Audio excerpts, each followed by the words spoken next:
alam, wala na makakapasok na anumang unawa o kaalaman sa kaluluwa mo. Kahit ganyan nangyayari ngayon, mga anak, mga kapatid. Sige po, at didire-diretso na po ako dahil 12:30 na po at mag-uumpisa na po ako sa nais kong ibahagi. At kanina, napakinggan natin yung mensahe ni Brother Johnson, at napakaganda, mga anak. Ito'y isang pagpapatibay ng Panginoon na talagang may gagawin siya. May tamang kapanahunan lang na naghihintay. At hindi naman tayo nagmamadali. Tama ba? May na-rapture na ba dito? Wala pa. Meron pa lamang tayong spirit of adoption. Ulitin ko lang, Binigyan pa lamang tayo ng spirit of adoption. At mangyayari ang fine linen pagdating ng tamang panahon. At yan ay sa half-hour silence. Shall we say amen? Siya nga pala, nais ko lang ikwento, nakaraan may nag-i-invite sa atin, dahil biglaan Sundays pa. So, si kumparing, yung ninong ni, Kenneth at ni Ella sa kasalan. Nag-i-invite sila sa akin, pero dahil biglaan, sabi ko, titignan ko kung may lakas pa ako dahil nag-iisa ako sa panahon na yun. So, hindi ako nakarating, pero sabi ko, sa ibang pagtitipon, na maibahagi rin natin kung ano yung meron tayo. Hindi naman ito sa pilitan, as long na ang mga tao talaga ay nakikinig pa. Maganda naman yung kanilang topic, pero dati na rin. Kaya lang, ang atin, siguro maging mahinahon muna at wag mo nang magbigay ng period dahil meron pang habag nakakaramdam pa tayo ng habag maliban doon sa na-rapture na, kaya lang minsan may parang iniisip mo na sana mabago. Isipin mo na-rapture ka na. Kahit nandito ka, nagkakasakit ka pa. So yun yung minimisahe ni Brother Johnson, yung mga tao na yan, Kaya yan yung totoong lumihis sa turo ng propeta. Kaya lang ibinabato yung pagiging black sheep doon sa ating kinikilalang apostoles na si Raymond Jackson, na nagsasalita ng katotohanan. So ganun lang talaga sa mundong ito, mga kapatid. At kahapon noon ako'y nag-scroll ng aking Facebook, mga kapatid, marami ako natutunan marami na naman ako nakita dahil ito palang mga ngaral na ito na magagaling magsipagpayo, mga kapatid, talaga maniniwala ka Pero pagdating sa understanding sa Biblia, maganda mga payo pero pagdating sa understanding sa Biblia ay napakalala pala. Isipin mo, meron napakagandang magpayo dyan na lalaki na gumaganong-ganong pa magsalita. Minsan napagkakamalan kong may pagkaganon Siguro kalala nyo yun, yung gumaganong-ganon. Kulang nila, itaas yung kamay gumanon pareho sila lang stand ng isang preacher na nangangaral din. Nasa kanyang preaching, gumaganon Sabi ko, teka muna, parang pareho sila ng espiritu. Doon mahagis yung kamay. Pati yung turo nila. Kasi may bagong stand ngayon, na lumabas, na yung the God of Israel na binabanggit sa Old Testament. Ang sabi doon ng isang nag-share, hindi siya kasama doon sa grupo ng binabanggit ko ng una. Sabi niya, itong mga taong ito ay may puot sa Diyos ni Israel. Doon marahil, mga kapatid, yung pagka minsan inakikwento ko sa inyo, merong mga kabataan pinatay nagsugo ng 2 oso ang Panginoon Diyos para patayin yung mga bata na yan, Pero yun ay may kasalanan na blasphemy. Kasi kapag ang kasalanan mo'y blasphemer, hindi na panghihinayangan ng Diyos ang buhay mo. Bakit pahihintulot ng Panginoon na magkaroon ng maraming patayan? Dahil alam niya kung sino yung iingatan niya. Sa libo-libo na yan, alam niya kung sino yung iingatan niya. Hindi siya nanghihinayang doon. O nanghihinayang siya doon. Doon sa ilan na may pananampalataya. Pero sa walang pananampalataya, alam niya yun, kilala niya yun from the foundation of the world Kaya doon niya pinapahintulot yung patayan. So isipin mo, itong ista na ito, na lumalabas sa ngayon, sa denominational churches ito, itong mga pastor na ito, hindi naman lahat, meron lang talaga, na ang katuroan nila may puot doon sa Diyos ni Israel dahil nga siya sa mga ganon na ginawa niya. At may kasulatan din na sinasabi doon, I create evil, sabi ng Panginoon. Pero hindi nila naintindihan yon. Bakit gumawa ng evil ang Panginoon? Ayan ay dahil sa kasalanan ng tao. Naintindihan natin? Hindi dahil naglikha siya ng evil, dahil evil din siya. Di ba? Hindi ganon. Kundi yan ay bunga lamang ng hindi pagtalima ng mga tao. Kaya nga sabi nga, kung anong itinanim mo, yun ang iyong aanihin. Yan ang batas ng Panginoon Diyos. Tama ba? Nagtanim ka ng galit, nagtanim ka ng sama ng loob, nagtanim ka ng puot, nagtanim ka ng pagpatay, yan ang aanihin mo.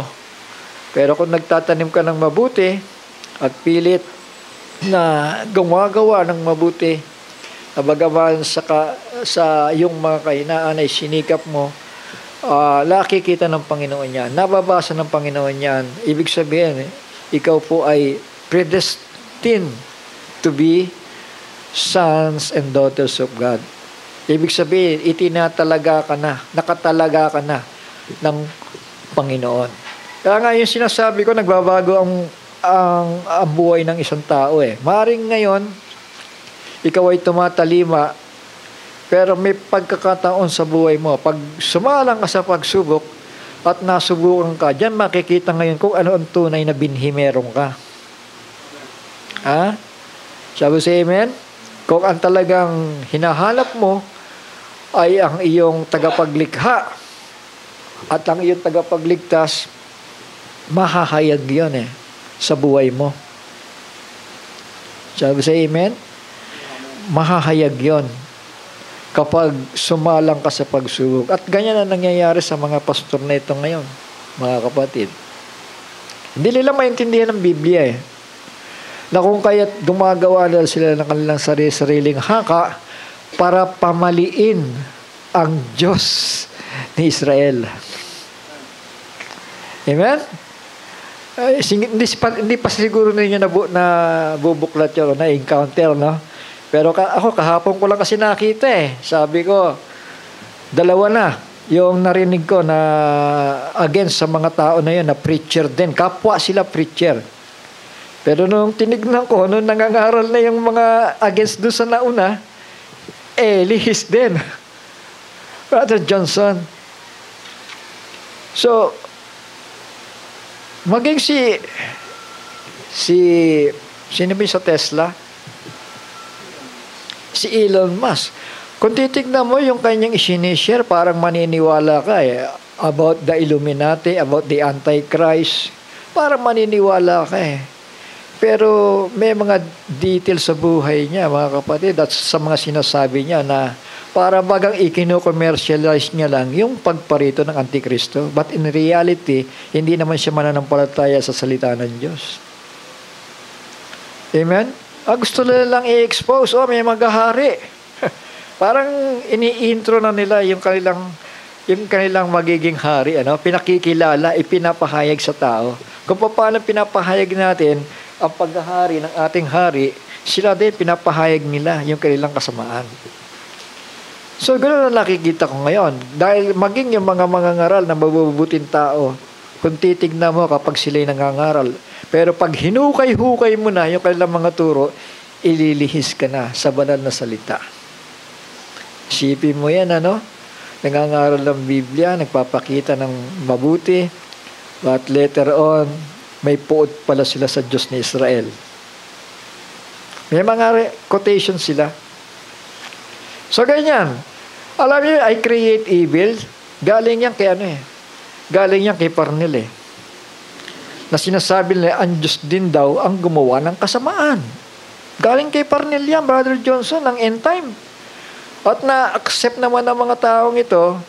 So, ano nangyari? Nagkaloko-loko na. Kahit dumadaan pa ng hirap, ng sakit, ng karamdaman, naniwala, nang sabihin, na-rapture na. Mga kapatid, wala pa. Na-receive pa lang natin ang spirit of adoption. Ang rapture ay sa half-hour silence, doon tayo dadamitan ng fine linen. Ano masuot ng bride? Fine linen. Dapat maintindihan natin ng tao yan na may progreso kasi ang Biblia Hindi man, kung sinabi ng Panginoon yun na yun May progreso yun. Merong unti-unting kaganapan niya. Walang iniwan doon sa ating mensahe noong nakaraan, about the creation. Di ba? Sinalita ng Panginoon on the first day, sinalita ng Panginoon on the second day, on the third day, on the fourth day, on the fifth day, hanggang 6, hanggang 7. Pero wala ka pa rin makikitang Adan na naghalakad sa lupa, na may physical na katawan. Tama. Maliban na iporma siya sa alabok on the 7th day. Tama. At hindi paulit-ulit lumikha ang Panginoon. Dahil ang una, in the beginning, God created the heavens and the earth. Ibig sabihin, nandun na Naintindihan natin? Ang heavens and the earth, kompleto na. Ang solar system, nandun na. Ang galaxies, ang universe, nandun na. Tama? Pero prior to the earth, doon tayo mag-uusap ngayon sa ating solar system, mga kapatid. Nandun na nalikha na in the beginning. Sa Genesis chapter 1 verse 1, kompleto na po doon. Kaya lang wala pang tao. Naintindihan natin? Kasi sa 7th day nga sa 4th day, sa 5th day, nilikha siya as a spirit being. At doon sa 7th day, doon siya ipinorma sa alabok. So, ano nangyari sa Genesis chapter 1 verse 1 ay yung mga animal kingdom. Mga hayop yun. Pero yun ay ginunaw ng Panginoon dahil sa panggugulo ni Satanas. O tinawag Lucifer ng Biblia, mga kapatid. At gano'n na nangyari. Na pagdating ng Genesis chapter 1 verse 2, ay sabi doon, the earth was without form and void. Nagkaroon na ng pagkagunaw. Naintindihan po natin? Sana napanood po ninyo yung video dahil napakagandang mensahe yon. At kung papansinin po ninyo, kasi dito sa Biblia ko, pag sinalita ng Panginoon yung kanyang kaisipan, naglalaro yung kanyang kaisipan, nag-iisip siya ng plano, at kapag sinalita niya, ay namumuo yun through the process of time. Namumuo yun, mga kapatid. So, yung actually, ang ginagawa ng Panginoon pagdating ng paglikha niya sa tao ay kanya lamang tinatawagan yung mga meron na. Ano? Tama? Yung tubig naroon na. Tama? Yung earth naroon na. Yung sun, yung moon naroon na. Itinatawag niya lang yon. Kaya ang sabi ni Moises, God created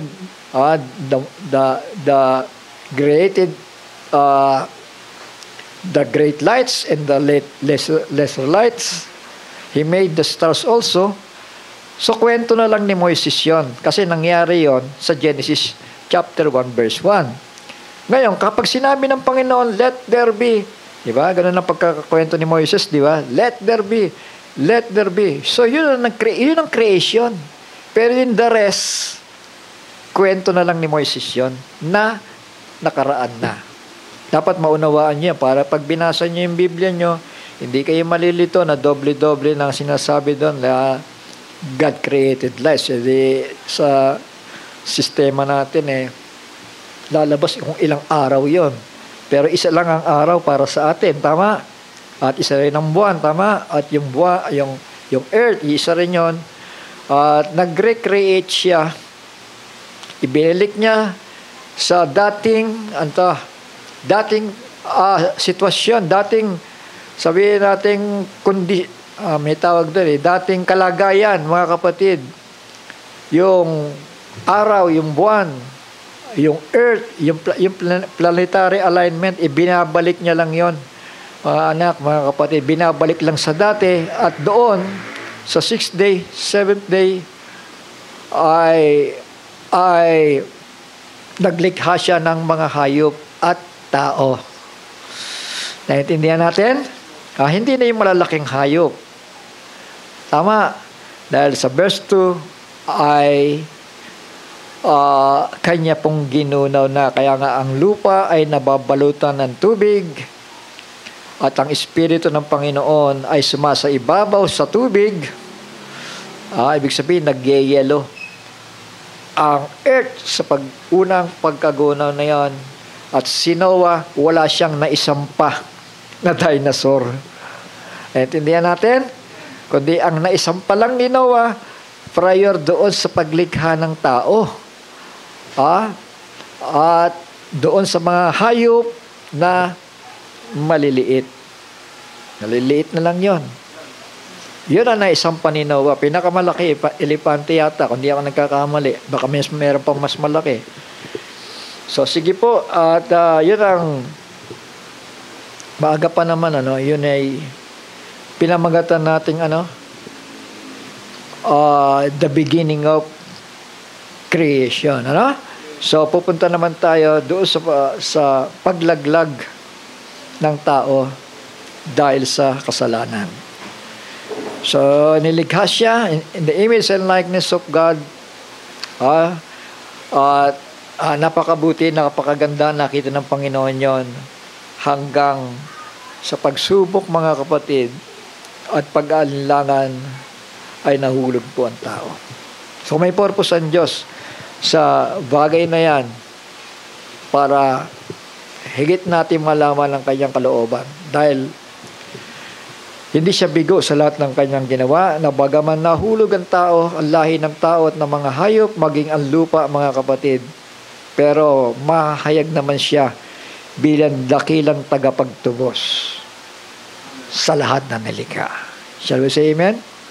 Hindi siya nabigo, Purihin ng Panginoon, tayo manalangin at hingi ng patnubay ng Panginoon. Amang banal na nasa langit, muling salamat sa araw na ito na punong-puno ng pagpapala at pag-iingat mo sa bawat isa sa amin. Naway panatilihin mo, Panginoon, ang kapayapaan, ang pabayaan patuloy kami na makapagbulay-bulay sa iyong mga salita, sapagkat ang salita mo'y buhay at maghahatid sa amin sa iyong mga pangako. Patnubayan mo po kami at bigyan ng kalakasan sa pamamagitan nito, Panginoon. Minsan pa sa pangalan ng aming manunubos na si Yahushua HaMashiach, ang banal ni Israel. Amen.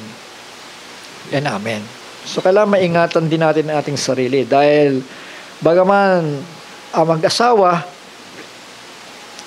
ang babae at lalaki ay nilikha sa wangis at larawan ng Panginoon, pero sa kanilang kahinaan ay nagka-problema at nahulog ang lahi ng tao. Maging ang lupang ito ay naisumpa. Chapter 3 ng Book of Genesis, dito tayo mag-aaral, mga anak.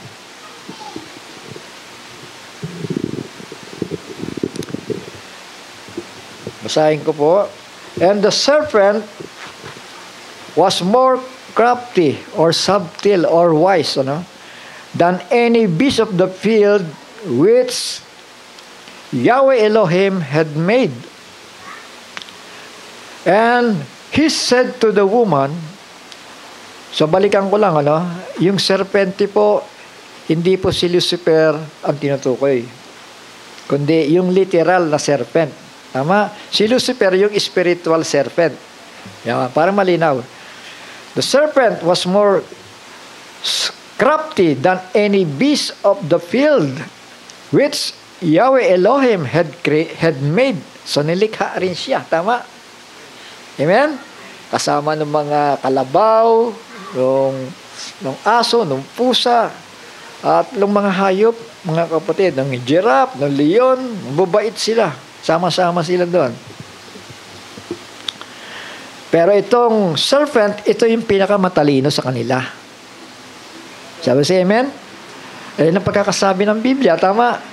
The serpent was more crafty than any beast of the field which Yah Elohim had made. Siya yung pinaka-leader ng mga kahayupan. Sabi siya, amen? Nabagaman si Adan ang kanilang master, pero pagdating sa kahayupan, ito yung unang katulong sana ni Adan. Kasi ito yung binigyan ng talino eh. Intindihan natin? And he said to the woman, sabi ni Brother Branham, dagdag ko lang, ang serpente po ay hindi po siya yung gumagapang. Kundi siya yung, sabi ni Brother Branham, bilang isang propeta, naniniwala naman tayo doon, 8 to 9 footer. Balahibuhin siya. Yan. Malapit sa chimpanzee. Malapit doon. And he said to the woman, nagsasalita ba? Ang serpente, nagsasalita ba? Eto nga, binabasa na nga natin eh. Di ba? Maniwala tayo sa Biblia. And he said to the woman, it is true, tanong yun eh, that Elohim has said, do not eat of every tree of the garden. So tatagalogin natin. Totoo ba na sinabi ng makapangyarihan sa lahat na huwag kakain ng bawat puno doon sa halamanan? Ito po, sagot ng babae. Tagalogin muna natin. At sinabi ng babae sa ahas, yung translation mali eh. Serpente dapat yon. Tama. Sabi sa amen. Ibang snake sa serpent. Kasi ang serpent naglalakad. Tama ba? Sangayon tayo. At sinabi ng babae sa serpente, sa bunga ng mga punong kahoy sa halamanan ay makakakain kami. Dadapwat sa bunga ng punong kahoy na nasa gitna ng halamanan ay sinabi ng Diyos, huwag kayong kakain niyaon, ni huwag ninyong hihipuin, baka kayo'y mamatay. Pero ang bilin ng Panginoon dito, kayo'y mamamatay sa sandaling kumain kayo. Naintindihan natin? Pero pagdating doon sa babae, sabi niya doon sa serpente, huwag kayong kakain, ni huwag ninyong hihipuin, baka kayo'y mamatay. So, naiba na. Tama. Nagkaroon na ng baka. Sabi sa amen? Anong ibig sabihin nito? Ibig sabihin, nagkaroon na po ng paghihinala o pagdududa yung babae. Tama? Dahil ito'y narinig niya kanino? Kay Adan. Sabi sa amen. Narinig niya ito kay Adan dahil si Adan ang kanyang pinaka master. Verse 4, at sinabi ng serpente sa babae, tunay nga na hindi kayo mamamatay. So eto na, ibig sabihin, yung pagdududa ng babae ay pinaloob na ng kaaway. Nilagyan niya na ng hindi kayo mamamatay. So taliwas na. Tama? Taliwas na sa sinabi ng Panginoon na sandaling kayo'y kumain, kayo'y tunay na mamamatay. So, taliwas na, mga kapatid. Ibig sabihin, yung uri ng ganong espiritu, mga kapatid, ay nanggagaling na doon sa dyablo, na siyang sa pasimula ay mamamatay na. Tama? Shall we say amen? Saan yun? Sa Genesis chapter 1 verse 1. Di ba? Kaya yung mga naglalakihang hayop ay nahuhukay na nagkakagatan na ganon. Nangamatay sila dahil pinarusahan sila ng Panginoon. So verse 5, sapagkat talastas ng Diyos na sa araw na kayo kumain niyon ay madidilat nga ang inyong mga mata at kayo magiging parang Diyos na nakakaalam ng mabuti at masama. So hindi naman ibig sabihin na ginawa tayong mabuti at masama ng Diyos. Ang ibig sabihin lang nito, ang Panginoon Diyos at yung kanyang kausap, mga kapatid, at yung kanyang mga kasama, mga angelic being, ay nakaranas ng masama't mabuti. Iba yung nakaranas o nakaalam ng masama't mabuti kaysa nakakain ng masama at mabuti o gumawa ng masama at mabuti. May kaibahan yun, tama? Iba yung nakakaalam, kagaya ng mga angelic being. Sa panahon na yan, Genesis chapter 1 verse 1. Sabi dito, di ba? Nakakakilala ng mabuti at masama dahil na-experience nila ang nangyari sa unang pagkagunaw. Shall we say amen? Na-experience nila. Literal yun, nakakilala sila pero hindi sila kumain maliban kay Lucifer. Tama? Dahil si Lucifer ay siya mismo sa sarili niya na lumabag sa kalooban ng Panginoon Diyos. At ngayon ngay, sa puntong ito mga kapatid, bumubulong siya doon sa tenga ng serpente. Nandoon, sa loob, para dayain yung babae.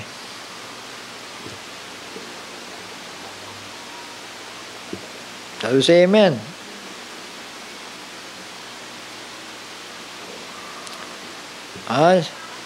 Kayo sa inyong amang dyablo at ang mga nais ng inyong ama ang ibig ninyong gawin, siya ay isang mamamatay tao, buhat pa ng una at hindi na nanatili sa katotohanan sapagkat walang katotohanan sa kanya.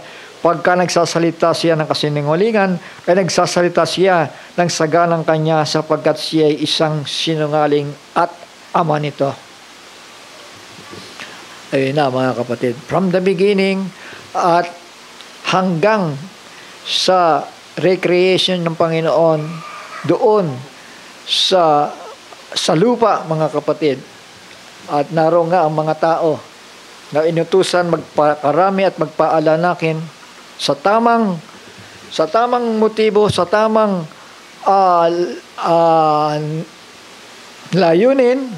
Kasi ang nangyari mga kapatid yung reproduction yung mga organs pati yung mind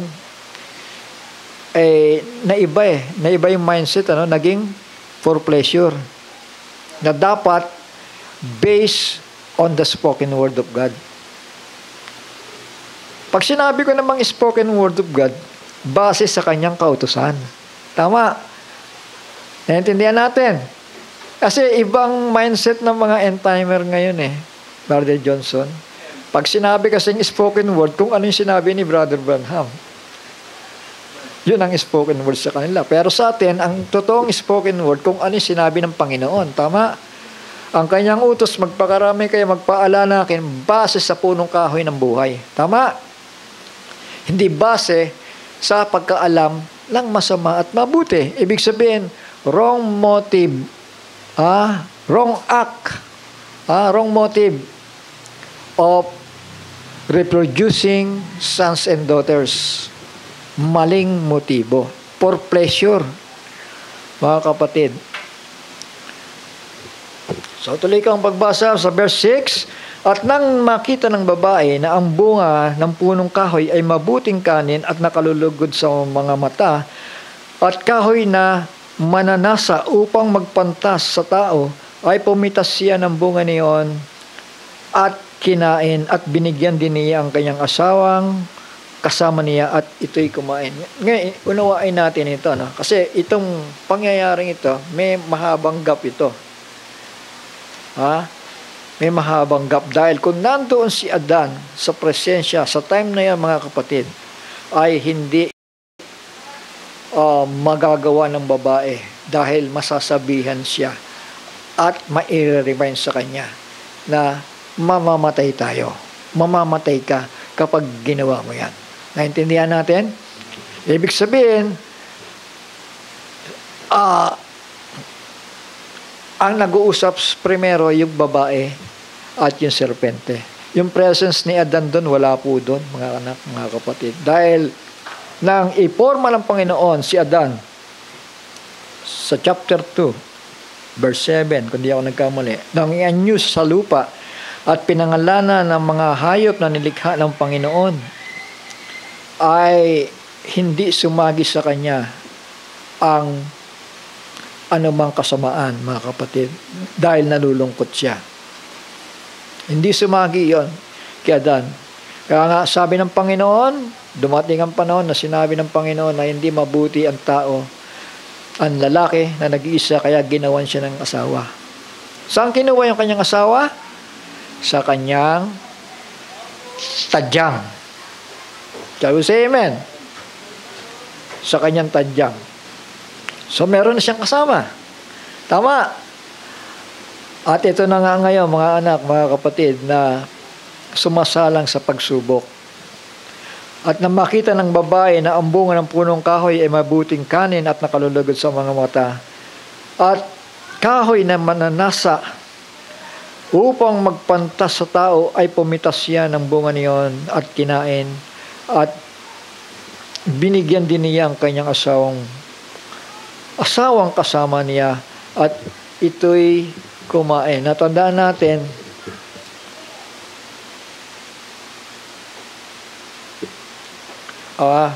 hindi ibig sabihin, dalawang uri kasi ng pagkain, tama? Sabi sa amen. Isang spiritual at isang physical, tama?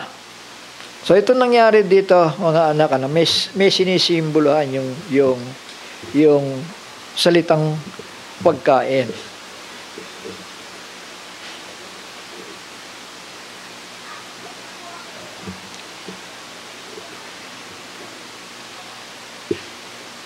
Dahil sabi nga doon sa Kawikaan,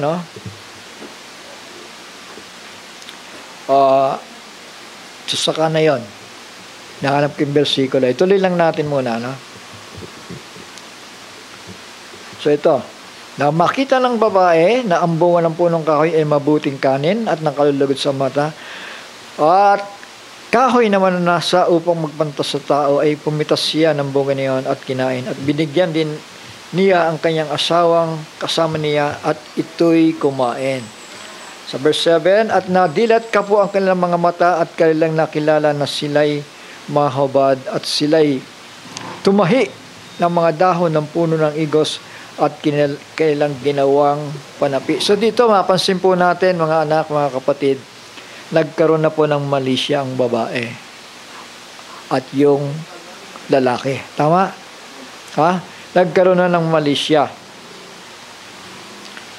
Kapwa na dilat ang kanilang mga mata, at kailang nakilalang sila'y mga hubad, at sila'y tumahi ng mga dahon ng puno ng igos, at kanilang ginawang panapi. So nahiya na sila, mga kapatid, sa kanilang kalagayan na wala silang saplot sa pangangatawan. So ito, mga anak, mga kapatid, hindi ito sa pagmamali siya, pero wala tayong magagawa dahil ito ang nangyari sa halamanan ng Eden.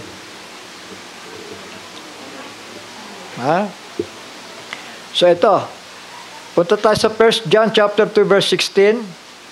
Because all that is in the world, yung mga bagay daw na nasa libutan ito, the lust of the flesh, The lust of the eyes, the pride of life, is not of the Father, but is of the world, of the devil. Mga anak, mga kapatid.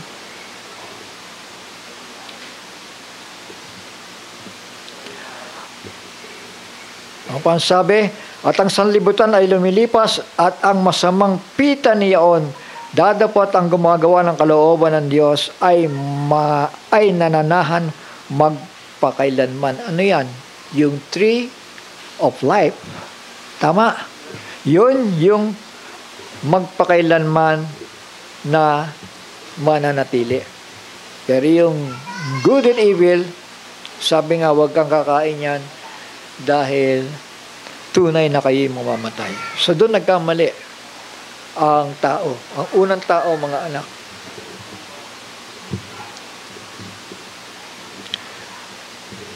At nadilat ang kanilang mga mata. Ibig sabihin, mga kapatid, ay nagkaroon sila ng awareness kung ano yung kanilang nagawa o yung nagawa noong asawa.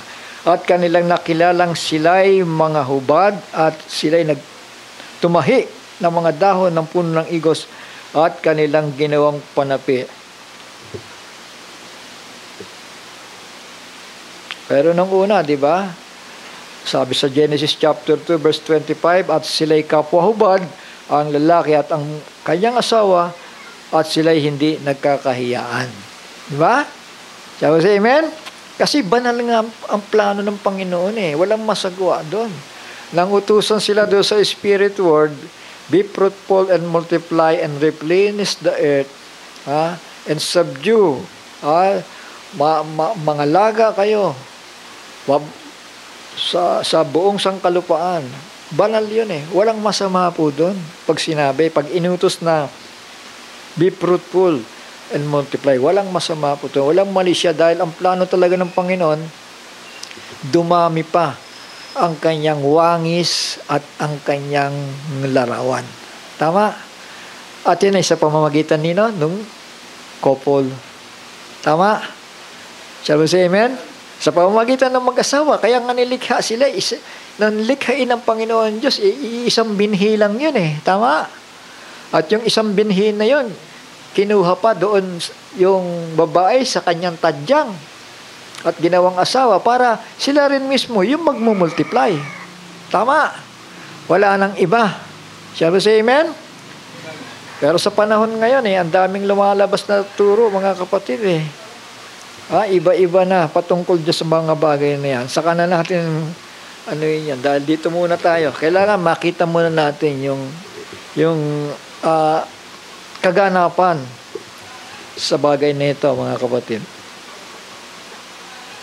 At narinig nila ang tinig ng Diyos na lumalakad sa halamanan, sa kulimlim ng araw, at nagtago ang lalaki at ang kanyang asawa sa harapan ng Panginoon Diyos sa pagitan ng mga punong kahoy sa halamanan.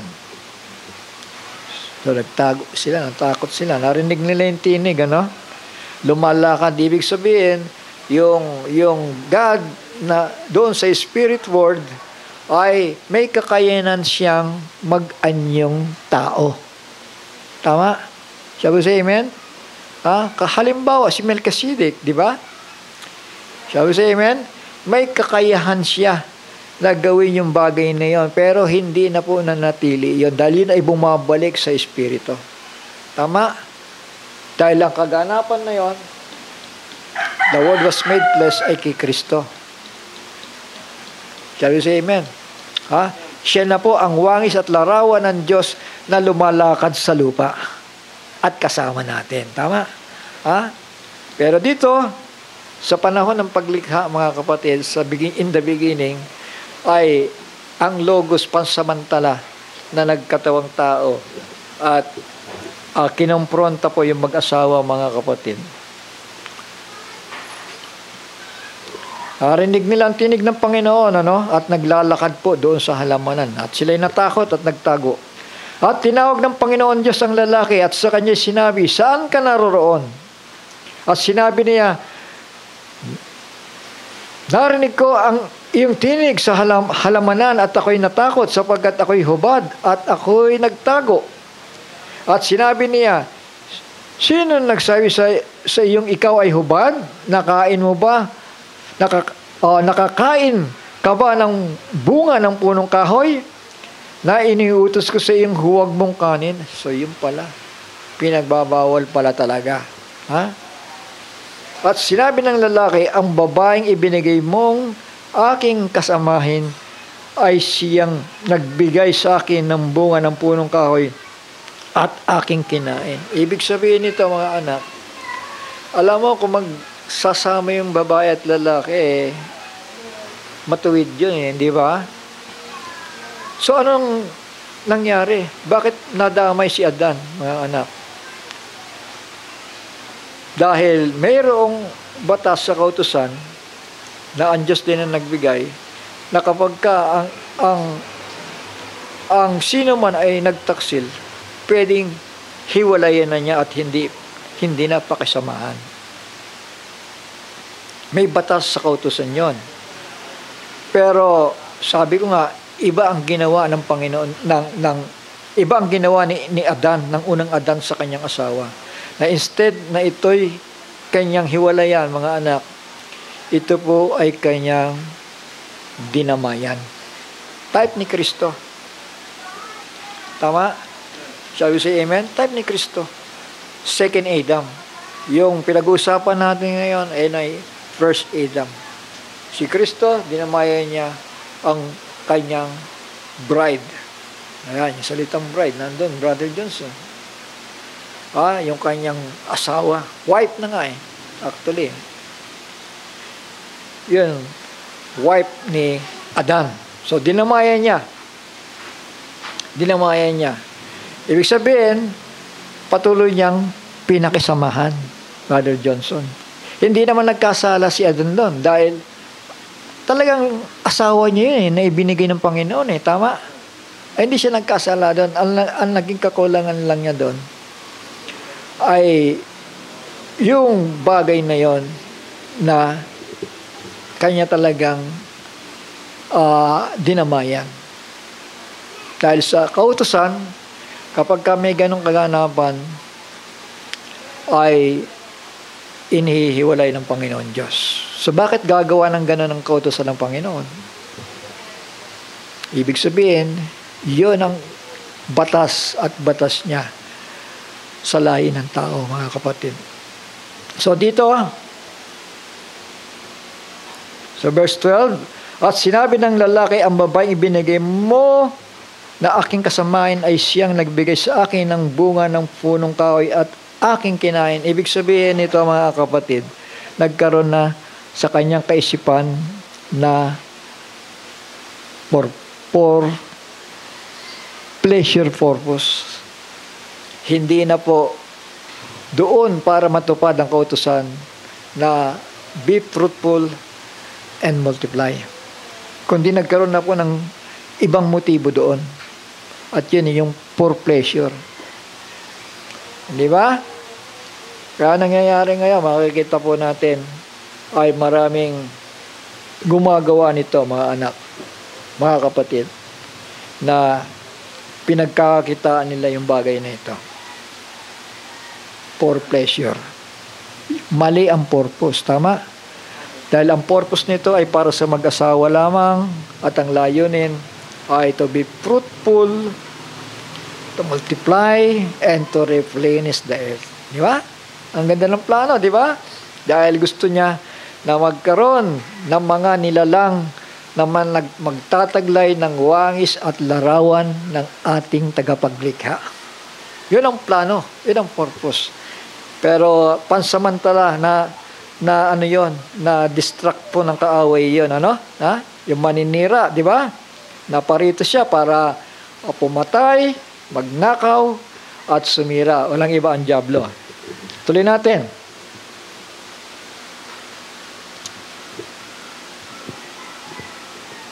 So verse 13, at sinabi ng Panginoong Diyos sa babae, eto na,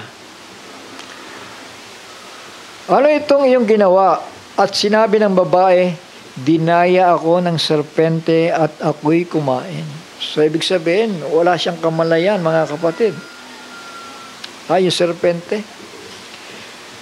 Yung serpente po ang dumaya sa kanya. Yung tinawag na Great Dragon.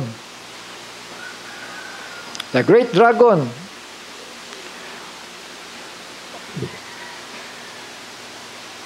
Anong versikulo ito?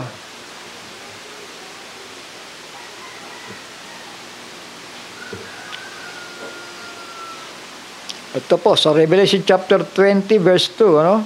Sinunggaban niya ang dragon, ang matandang ahas. So, pansinin po ninyo yan, no? Yung matandang ahas na yon. Actually, si Lucifer, spirit siya, tama? Bakit binansagan siya matandang ahas? Na siyang Diablo at Satanas at ginapos 1,000 taon. Dahil pinoses niya po yung serpente para dayain ang lahi ng tao. At yung dragon dito, ito po yung kaganapan sa unang pagkagunaw. Yung dragon naman ang ginamit niya. Tama? Bagamat walang detalyado pero malinaw dito. At sinunggaban niya ang dragon, yung anghel, ano? Sinunggaban si dragon, si Satanas. Ang matandang ahas na siyang Diablo at Satanas at iginapos na 1,000 taon. So yun, the Great Dragon. At tinawag din siyang serpent. Malinaw ba? Amen. Sa Tagalog kasi ay ahas, ano? So yun ang pagkakamali ng pagkakatagalog. Verse 15. At papag-alitin ko ikaw at ang babae at ang binhi at ang iyong binhi at ang kanyang binhi. At ito ang dudurog ng iyong ulo at ikaw ang dudurog ng kanyang sakong. So ito mga kapatid, intindihin natin ito, no? Dahil ito'y sumpa sa serpente. Pag-aalitin ko ikaw at ang babae at ang kanyang binhi, ibig sabihin, magiging anak. Tama? At ang kanyang binhi. Ito ang dudurog ng iyong ulo at ikaw ay ang dudurog ng kanyang sakong. Ibig sabihin, dito makikita natin ang kaparaanan ni Cain kung paano niya pinatay si Abel. Dahil magkakaroon ng enmity doon sa dalawang lahi. Tama? Ngayon, ang unang magiging tanong dito, kumain ng punong kahoy, bakit nagkaroon ngayon ng binhi sa sinapupunan ni Mary, ni Eve, ng babae? Tandaan po natin, ang pagkakadesign ng Panginoon kay Eva, hindi ba ang babae, kung di ako nagkamali, sana hindi ba may dalawang matris ang babae? Matris ba yun? Ovary. Sabi sa inyo, baka magkamali ako Ovary. Di ba? Kayo mga babae, kabisado niyo yan. Dalawa yung ovary, di ba? Kaya nga, ang pamamaraan ng Panginoon, nilikha sila, babae at lalaki. Tama? Shall we say amen? Kaya lang, pagdating doon sa lahi, hindi na binabanggit yung babae doon. Tama? Sa saling lahi. Hindi na binabanggit, puro lalaki na di ba? Pero ang plano ng Panginoon, kaya may dalawang ovary ang babae. Ang purpose nun, pagka nanganak si Eva, isang babae, isang lalaki. Tama? Yun ang design Magkakapartner yon. Tama ba? Di ba sabi to, ginawa sila babae at lalaki? At inutusan sila na pakarami at magpaalakin. Walang masamang motibo doon. Dahil yun ay ipinag-uutos ng Panginoon. Tama? So ngayon na lang yun, nabawal yung mga magkakapatid dahil dumami na ang lahi ng tao sa mundo, mga kapatid. So nabago ang kautusan pagdating kay Kristo. Tama? Pagdating kay Noah. Dahil pagdating na paramang kay Noah, pares-pares na dun eh. Tama? Sabi sa amen? So yun. Tuloy ko na lang. Pagalitin ko, ikaw, yung serpente, yung kanyang magiging binhi. Ikaw at ang babae at ang iyong binhi at ang kanyang binhi. Ibig sabihin, yung saling lahi na yun ni Cain, mga kapatid. Katignan mo ang Israel, laging may kaaway. Di ba? Sino sa tingin ninyo? Kaninong lahi yon sa palagay nyo? Yung laging umaapi at umaaway sa bayang Israel buhat pa nung unang panahon. Kay Cain. Tama? Dahil ang Israel ay taong matutuwid ito. Mga bayang pinili po ng Panginoon Diyos ito. So yun, naganap yung pag-aalit. Pero pagka ito'y dinala natin sa spiritual, mga kapatid, sabi dito, ito ang dudurog ng iyong ulo. Sino yun? Yung binhi ng babae. Sino yung binhi ng babae? Sabi doon, pag-aalitin ko ikaw at ang babae. May babaeng binabanggit dito eh. Sino yung babae dito? Walang iba kundi si Mary. Prophesy ito kay Mary. Na si Mary magsisilang ng isang binhi. Sino yun? Si Kristo. Tama? Shall we say amen? At anong magiging trabaho ni Kristo? Para durugin ang ulo ni Satanas. Shall we say amen? So dito po naganap yung pananalitang ito, actually. Dahil hindi nung pinatay ni Cain si Abel, hindi naman lumaban si Abel eh, tama? Shall we say amen? Pero dito binabanggit, ito ang dudurog ng iyong ulo. So ibig sabihin, hindi ito naganap sa panahon na yan, hindi pa naganap sa panahon na yan, kundi magaganap po ito sa katauhan ni Mary at sa pamamagitan ng ating Panginoong Jesucristo na siyang binhi ng babae. Intindihan natin? Na siyang dudurog ng ulo ng spiritual serpent. Maging nung physical serpent, mga kapatid, yung lahi nun, parurusahan ni Kristo. Shall we say amen? At ikaw ang dudurog, ikaw serpente, ikaw ang dudurog ng kanyang sakong, ibig sabihin magpapatayan sila. Tama? Yun ang sumpa eh, tama? Sa nangyari na yun, mga anak, mga kapatid. So mayroong enmity, paglalaban, pag-aaway, mga kapatid. Pero ito, mga kapatid, sigurado ako dito, argabyado si Abel dito kay Cain. Dahil si Cain ay anak ng serpente na mamamatay tao dahil hindi siya original na nilikha, kundi, ang tawag doon? Hybrid. Man and beast si Cain. Ang tatay niya ay yung serpente. Samantalang si Abel, ang tatay niya at ang nanay niya ay si Eva at si Adan. Shall we say amen? Kasi primero sumama si Eva kay kay serpent eh. Ngayon pumunta siya sa asawa niya kay Adan, sumiping siya ulit kay Adan, di ba? Tama? At ngayon, kaya nga nagkaroon ng kambal doon, Abel and Cain. Tama? Sabi sa amen? isang mistisuhin at isang original na binhi, mga anak. Tuloy ko.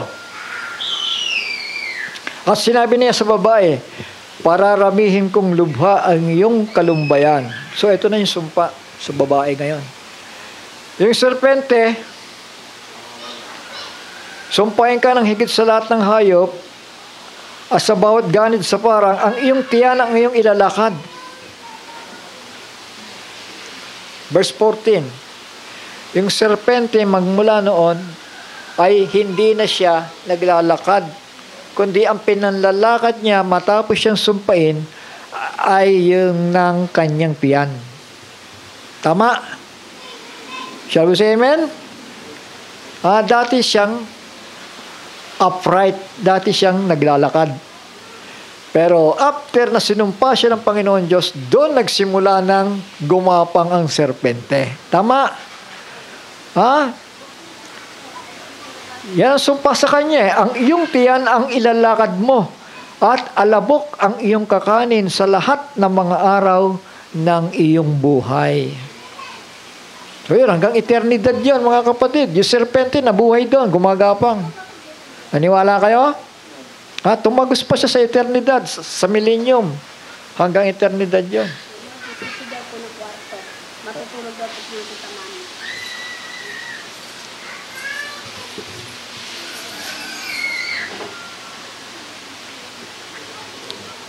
So sa 16, sinabi niya sa babae, pararamihin kong lubha ang iyong kalumbayan at ang iyong paglilihi.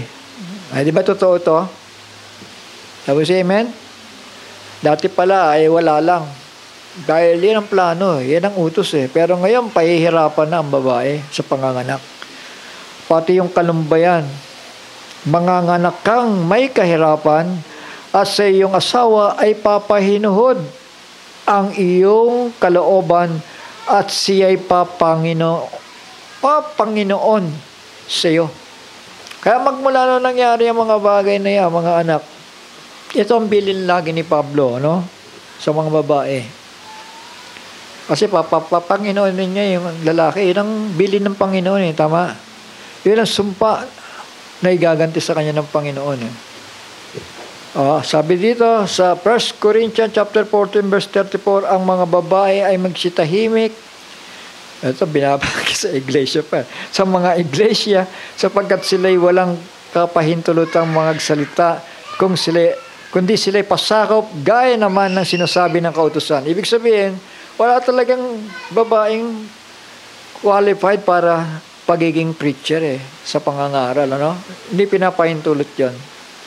1 Timothy chapter 2 verse 11 to 12, ang babae mag-aral tumahimik na may buong pagpapasakop, ngunit hindi ko pinapahintulot na ang babae ay magturo ni magkaroon ng pamumuno sa lalaki, kundi tumahimik. So, ito na ngayon ang sitwasyon. At ito'y matuwid sapagkat nang likhain si Adan, ang babae po ay kinuha lamang bilang byproduct ni Adan. Tama? Shall we say amen?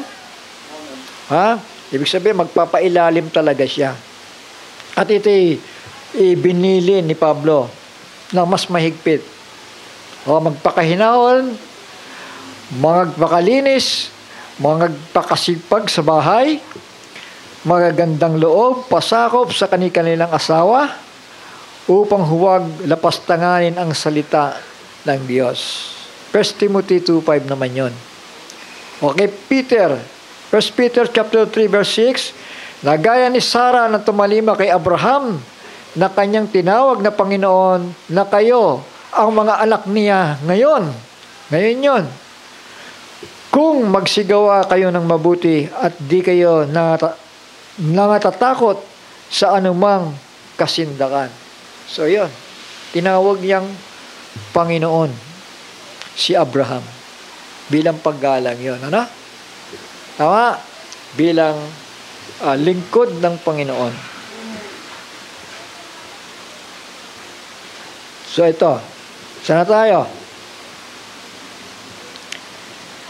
Verse 17. At kay Adan, eto kay Adan naman, ay sinabi, sapagkat iyong dininig ang tinig ng iyong asawa at kumain ka ng bunga ng punong kahoy na aking iniutos sa iyo na sinabi, huwag kang kakain niyon. Yung punong kahoy kasi, mga anak, knowledge, tree of knowledge of good and evil. Ibig sabihin, doon pa lang sa knowledge ni Adan, pumasok na yung kasalanan. Tama? Kasi nagkaroon siya ng kaisipan kagaya ng kaisipan ng kanyang asawa Dahil na-introduce ni Eva sa kanya Tingnan mo ako, hindi naman ako namatay Parang ganon. Pero iba ang kaisipan ni Adan. I believe na si Adan hindi masaya sa panahon niya. Pero dahil sabi nga, this is bone of my bone and flesh of my flesh, dinamaya niya yung babae. Dahil ayaw niya mapahamak yung babae. Type ni Kristo si Adan Tama. Tayo makasalanan. Tama. Hindi tayo karapat dapat sa Diyos. Sabi sa amen. Pero dinamayan tayo ng pangalawang Adan. Tayo dapat maparusahan. Pero sinagip niya tayo. So, ganun din si Adan. Si Adan naging tagapagtubos siya ng kanyang asawang babae. Dahil sinamahan pa rin niya. Tama? Sa physical lang yon. Amen? Sa physical lang yon. Para manatili ang buhay. Dahil si Eva rin naman ay may pangakong buhay. Tama? Kung siya magpapatuloy, puntahan nga natin ang Timothy. Eto,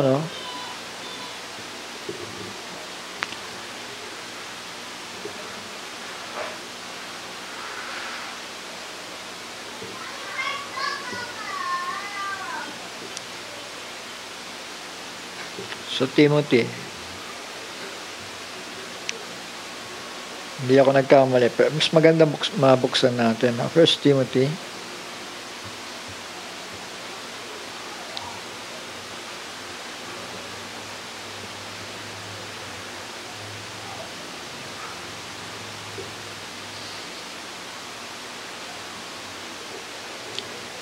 O, 2 Timothy po.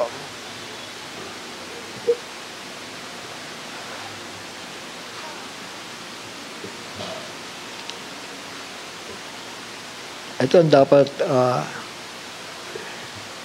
chapter 1 or chapter 2.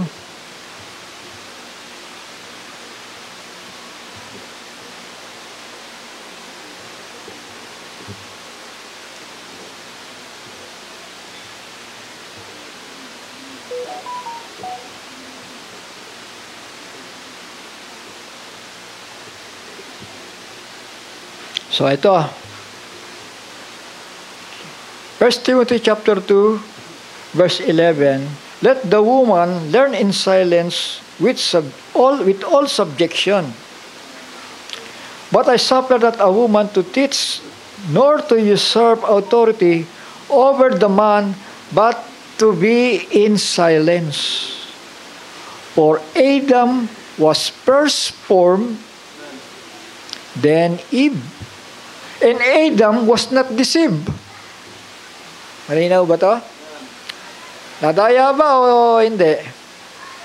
Sabi dito, not deceived. Tama? Hindi nadaya si Adan. Adam was not deceived, but the woman being deceived was in the transgression.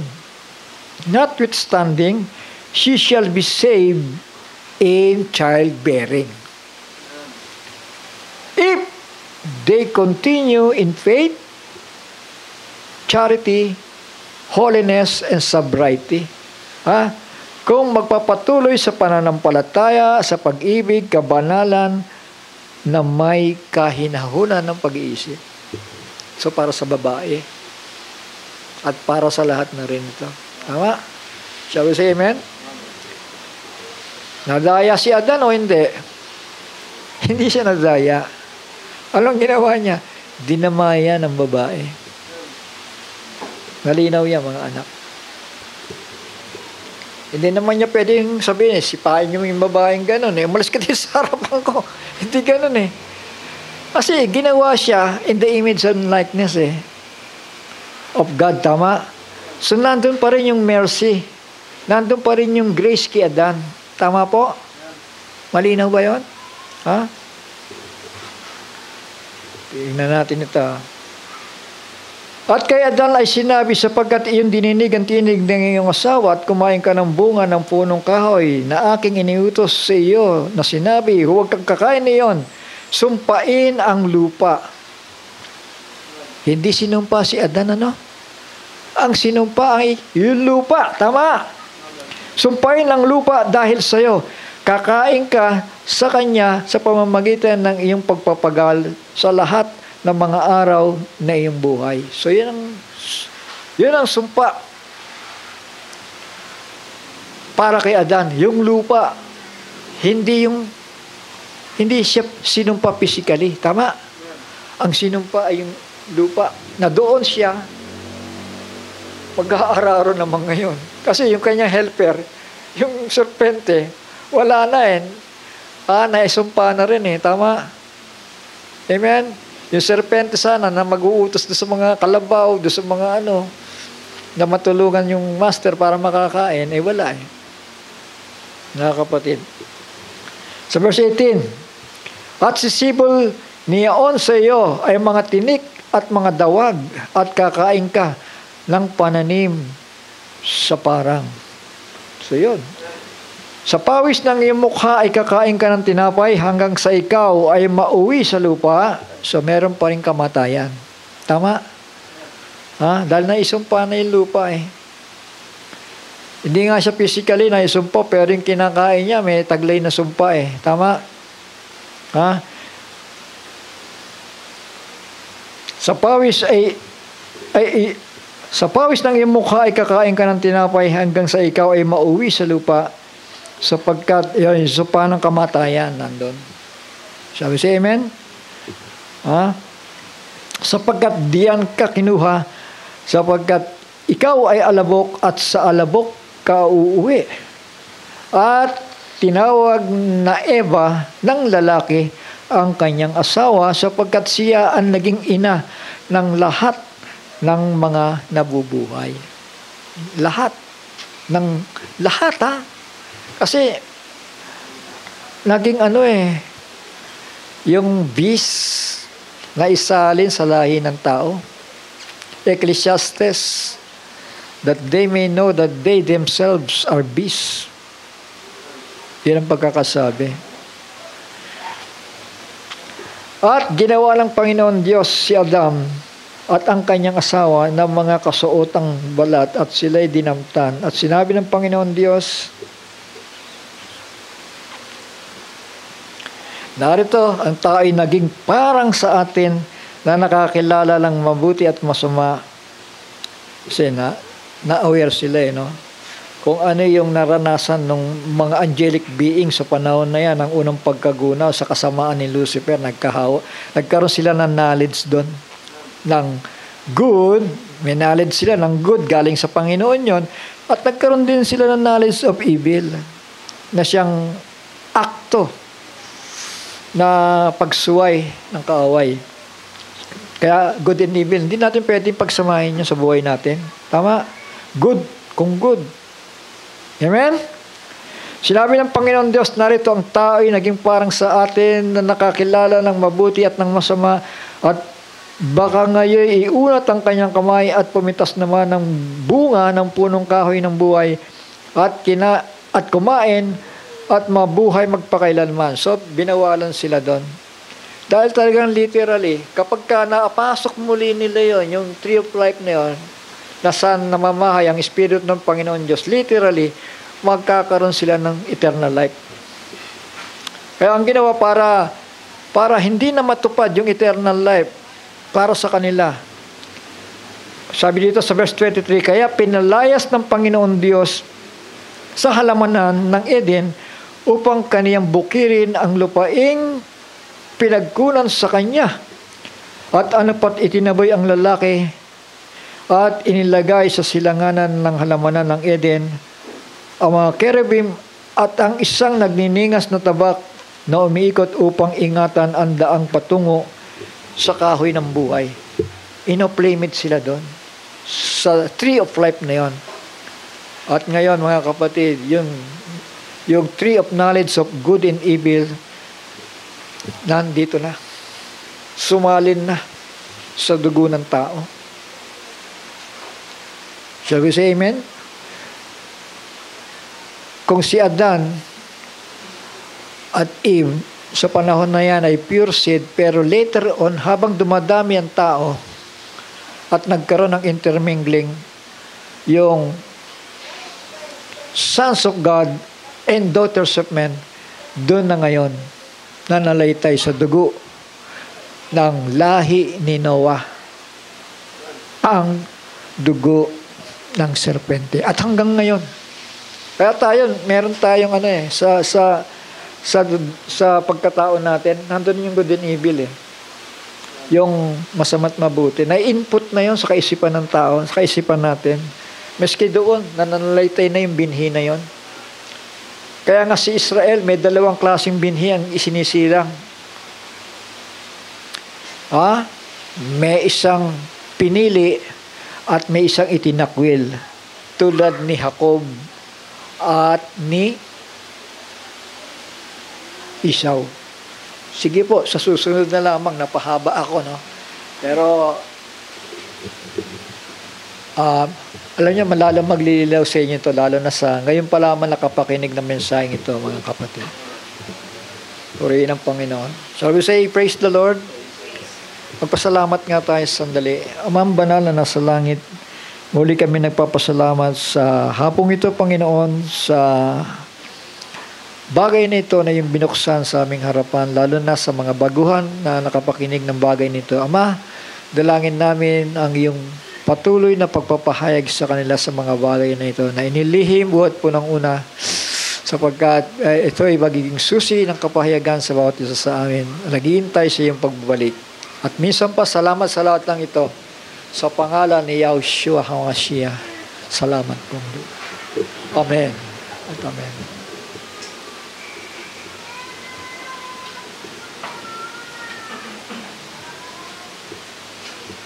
Awit tayo muli.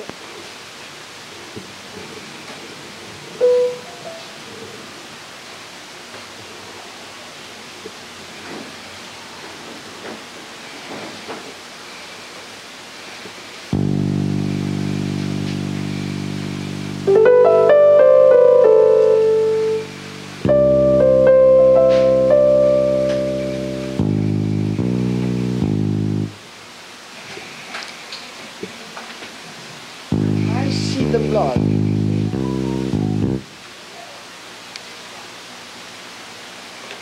Number 34.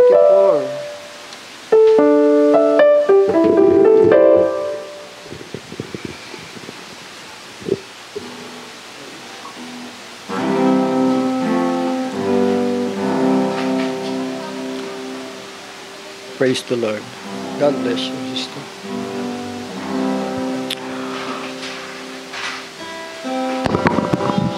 Praise. Christ our Redeemer